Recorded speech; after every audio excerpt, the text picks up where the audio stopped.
రైతులకు ఆర్థికంగా సహాయం అందించేందుకు అమలు చేస్తున్న రైతు భరోసా పథకం రాష్ట్రంలో అత్యంత ముఖ్యమైన సంక్షేమ పథకాల్లో ఒకటి. ఈ పథకం ద్వారా రైతులకు ప్రతి సంవత్సరం ఆర్థిక సాయం అందించడంతో పాటు సాగు ఖర్చులకు తగ్గించేందుకు ప్రభుత్వం ప్రయత్నిస్తోంది. అయితే రైతులకు యాసంగి విడత అందాల్సిన 6,000 రూపాయల చెల్లింపులు కొంత ఆలస్యం అవుతున్నాయని సమాచారం వెలువడింది.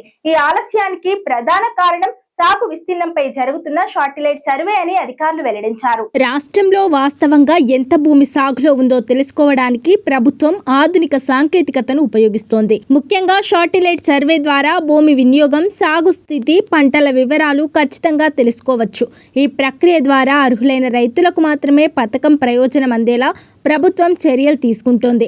ఈ సర్వేను వ్యవసాయ నిపుణుల సహకారంతో నిర్వహిస్తున్నారు.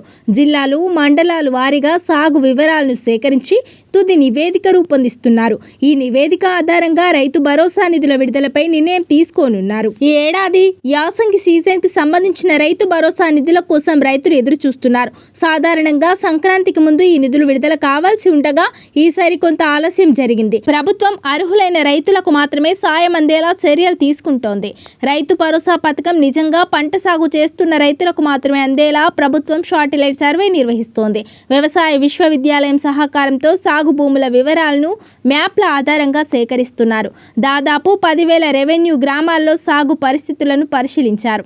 ఈ సర్వేలో సుమారు 10% భూముల్లో పంటలు వేయలేదని గుర్తించినట్టు సమాచారం. దీంతో ఈసారి రైతు భరోసా పొందే రైతుల సంఖ్య తగ్గే అవకాశం ఉంది. ప్రభుత్వ నిర్ణయం ప్రకారం ప్రస్తుతం పంట సాగు చేస్తున్న భూములకు మాత్రమే రైతు భరోసా నిధులు జమ చేయనున్నారు. సాగు చేయని భూములకు సంబంధించిన రైతులకు ఈసారి సాయం నిలిపివేయవచ్చు.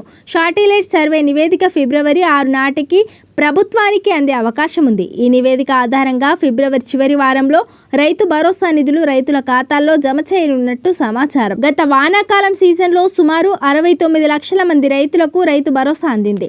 కానీ ఈసారి సాగు చేయని భూములు గుర్తించడంతో లబ్ధిదారుల సంఖ్య కొంత తగ్గవచ్చు. మొత్తానికి రైతు భరోసా పథకం రైతులకు పెట్టుబడి సాయం అందించడంలో కీలకంగా మారింది. అయితే ఈసారి సాగు భూముల ఆధారంగా మాత్రమే సాయం ఇవ్వాలని ప్రభుత్వం నిర్ణయం తీసుకోవడంతో కొంతమంది రైతులకు ఇది నిరాశ కలిగించే అవకాశం ఉంది. అదే సమయంలో నిజంగా సాగు చేస్తున్న రైతులకు సాయం చేరేలా ప్రభుత్వం చర్యలు తీసుకుంటోంది.